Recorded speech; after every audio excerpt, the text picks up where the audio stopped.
Coba cari tahu kenapa kamu ikut dia, kenapa jadi begini. Kamu nyanyi opera, aku nggak pernah menelepon dia. Semuanya baik-baik saja kok. Ngomong-ngomong soal ini, sekretaris itu menyesal, lalu melempar setengah koin emas ke nampan Lao Bai. Putaran pertandingan berakhir, permainan masuk tahap penimbangan. Seperti biasa, keduanya naik ke timbangan, dan tak lama, jarum penunjuk terus condong ke arah Xiao Hei. Jelas, dia tidak hanya membalikkan keadaan, tapi juga membuka jarak besar. Sekarang aset Lao Bai 50,1 miliar, sedangkan Xiao Hei sudah 60 miliar. Pertandingan memasuki tahap akhir, penonton di arena bebas membantu peserta. Jika pihak yang didukung menang, aset peserta yang ikut serta dikembalikan 2 kali lipat. Mendengar ini, penonton berbondong-bondong masuk arena, berusaha melemparkan taruhan ke nampan Xiao Hei. Kalau aku jadi mereka, aku sudah lama mencari pekerjaan tetap di 58. Pasti penghasilannya lebih banyak daripada ini. Melihat suasana di sisi Lao Bai yang dingin, Kaiji sadar jika terus begini, jarak di antara mereka hanya akan makin besar. Maka ia pun sukarela ingin menggantikan Lao Bai untuk bertaruh habis-habisan. Bisa digunakan. Dia bisa digunakan. Setelah dapat izin mati, Kaiji segera panggil rekannya mendorong keluar. Sebelum pertandingan, dia minta Lao Bai tahan 10 miliar. Jumlah ini tak berarti dibanding selisih 100 miliar, tapi jika berani pertaruhkan nyawa, masih bisa membalikkan keadaan. Sambil berkata begitu, dia dorong uang tunai keluar arena. Saat itu, dia putuskan ikut pertandingan dengan pengembalian lebih tinggi. Aturannya sederhana, hanya pilih 1 dari 10 tali banji. Jika menang, dia bawa pulang untung 10 kali lipat. Tapi jika kalah, dia langsung ditusuk paku tajam di bawah dan jadi seperti landak.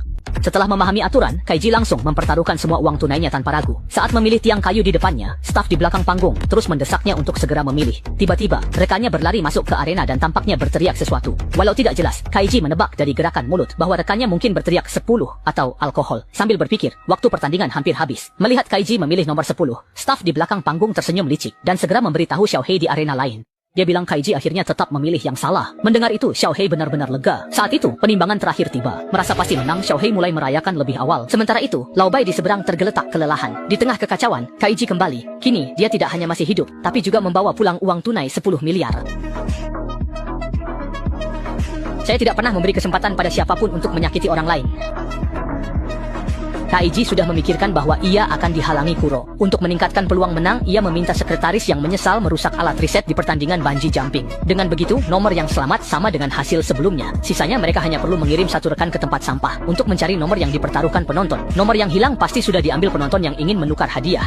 Saat itu terlalu tinggi untuk memastikan faktanya. Tapi rekan Kaiji tetap memberi isyarat tangan pada Kaiji saat mereka dibawa keluar arena. Karena itu, saat tersisa 1 detik, Kaiji mengganti nomor 10 ke 9. Hasilnya jelas, Kaiji menukar 1 miliar jadi 10 miliar berkat rencananya. Mendengar ini, Kuro berkata, "Lalu apa?" Ia menarik Kaiji melihat timbangan di depan mereka. Waktu penimbangan sudah berakhir, jadi meski kamu membawa uangnya, hasilnya tidak berubah. Lalu, untuk apa bunga setinggi itu, ha? Para penonton yang mendengar ucapan ini langsung melihat jam tangan mereka, dan benar seperti yang dikatakan Kaiji, masih ada 5 menit sebelum waktu habis. Kaiji sudah tahu sejak awal bahwa Xiao Hei akan memakai trik, jadi sebelum pertandingan